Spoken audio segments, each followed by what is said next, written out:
Hello everybody, my name is Ping Gable, and welcome back to my channel. It's slightly less cold.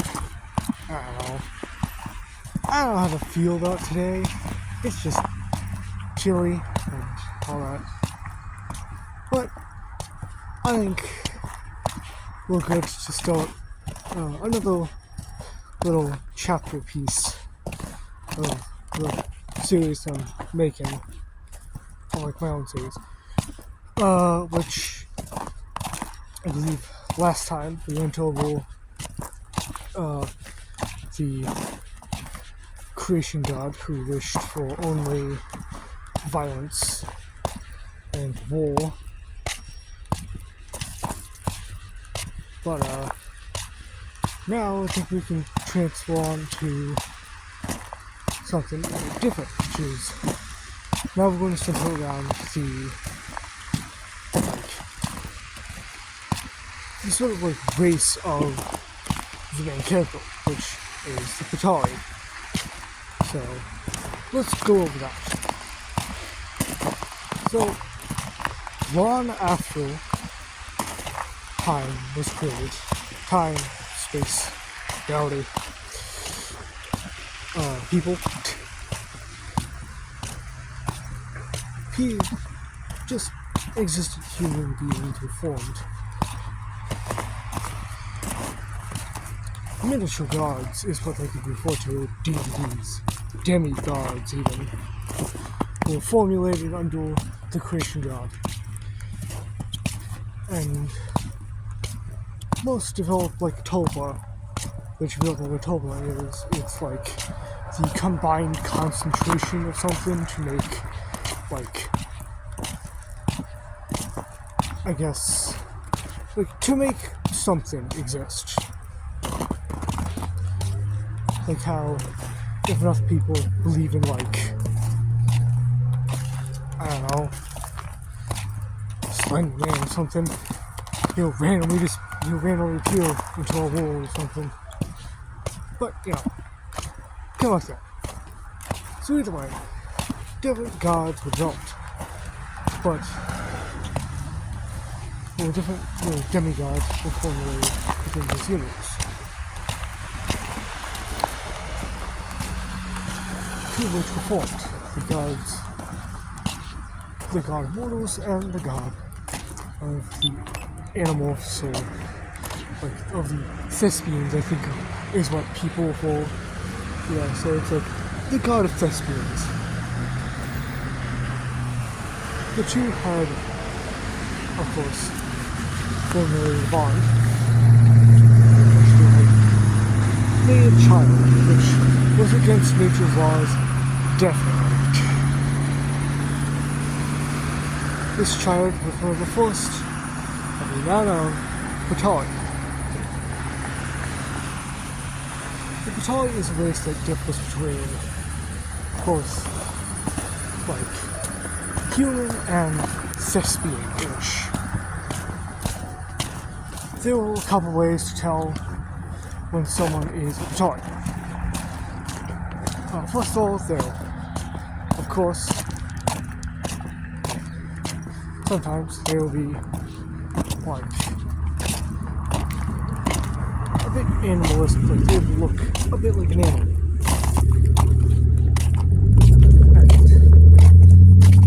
And that. Another thing, one that's kind of more noticeable, is that if you're a Patari, no matter if you're the human or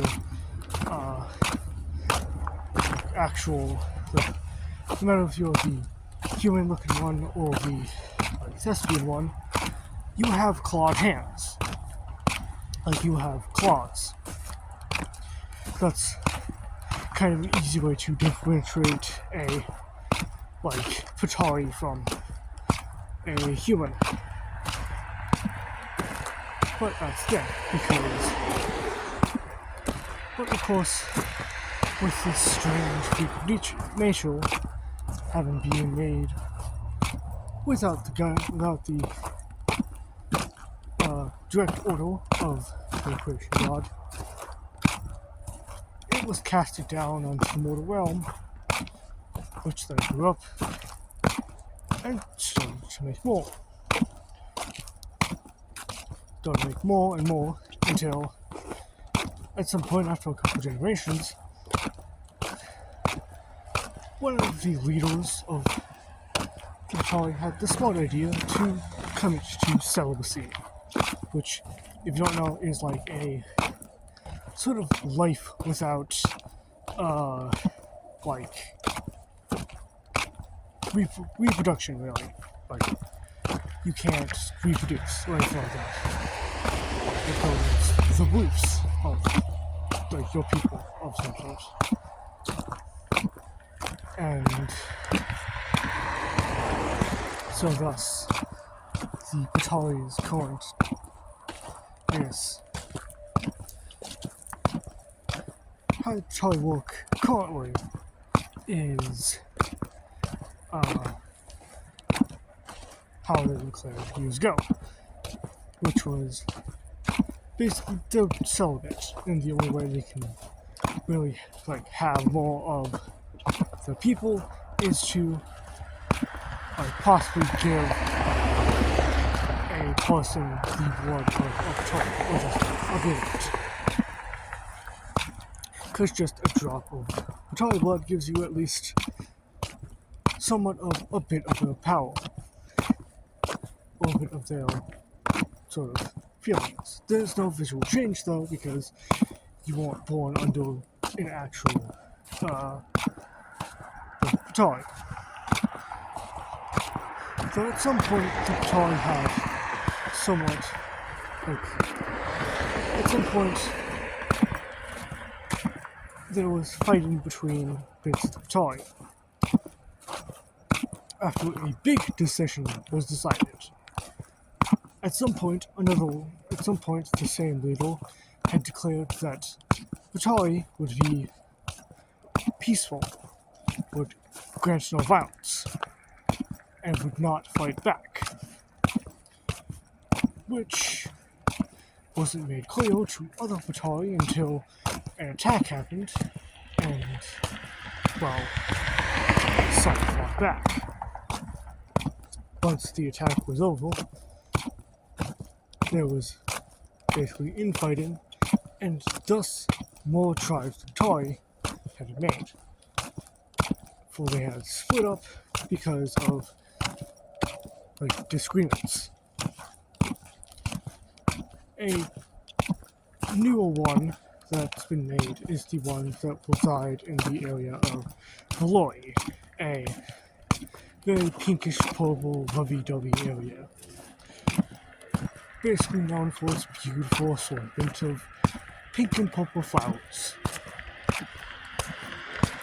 Just beautiful valleys and fields filled with these beautiful flowers that would be a very nice tourist attraction. Or just a very nice place to visit and put on your bucket list. So, those bits of Patali would be ones that would fight, or would only fight if they have been attacked first. Our main ones, the ones we're talking about, are the original, the ones that swore to celibacy and swore to no violence. Because, right. And so, this more years went on. The celibacy rule, the celibacy, and many other things developed more and more, until eventually there was a thing that happened. The current leader, or the last known leader, was Madame Rylan, an aunt to a little young boy who went to his pen. And soon became his parental guardian after his loss of his family. After he lost his parents, he was get a disagreement with his aunt about this terrible experience and had left shortly after because of the fact that they lacked the feeling to fight and lacked the wanting to fight and get revenge for those they missed. Thus, Pin splits off. This is the one that you see throughout Elfdrive. The one that is confident to fight and is very helping to others that may be seen as freaks. For he is one as well. He broke a generational tradition between the people he used to be under. And he left.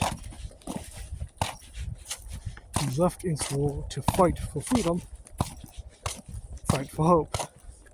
Most fortunately, fight to become so much better people. Or to fight for the freedom, or belief, or just fight for the people who would follow him. And that's where it gets interesting, because after a couple of years, which is going to kind of poke into the Elf Tribes, like the Elf Tribes Series 2 stuff, in which it's found out during those years of being gone from the party, he had gained an admirer, or had met someone he fell in love with. A witch or a mage referred to as Jackie. And they hit it off a bit. And eventually, Pin broke the one rule that was known throughout Ptari, the celibacy rule, in which he decided to go against it because he truly loved this woman and wished to actually be able to do something, be able to continue the bloodline and teach people to be someone like him, to be strong and to be willing to fight back against what you believe is wrong. And so he did. And he made his daughter, Vivian, which Vivian then became probably one of the only Qatari to ever actually been, I guess, breeded with a human. Or basically, whose one of his parents is actually like full-on human. That sort of both changed. And after years down the line of Vivian and all her future descendants and all that, we then come to the main story of the most recent one, referred to as Pin, named after his fall great-grandfather. They all just believe all after Vivian, or after Vivian's kids fall past that, believed the man to just be an old, crotchety, sad, depressed man. When really, he was a freedom fighter. A man who fought to get what he deserved. An actual decent life. And he did as such. Because he knew what he was doing. And that's sort of the story of the time. You can tell at certain points that I'm kind of just sort of making it up, but like, I do believe that as I work on Elf Tribe, I'll come up with more stuff to actually make official to the series. Because just starting after another series that I've hardly even made seems kind of not smart. So, possibly the start of a universe. But either way, that's another thing to talk about, because with like the Batali is, as I said, like the Batali will split, but I don't think Evo and Elf Tribe will any of my future series be able to talk to the newer ones. Or at least you don't talk with the other ones until way near the end of the series. But I think I may change that up later on. But I think that's all for now. So just remember to like and subscribe, because honestly, it's really nice. Alright, goodbye.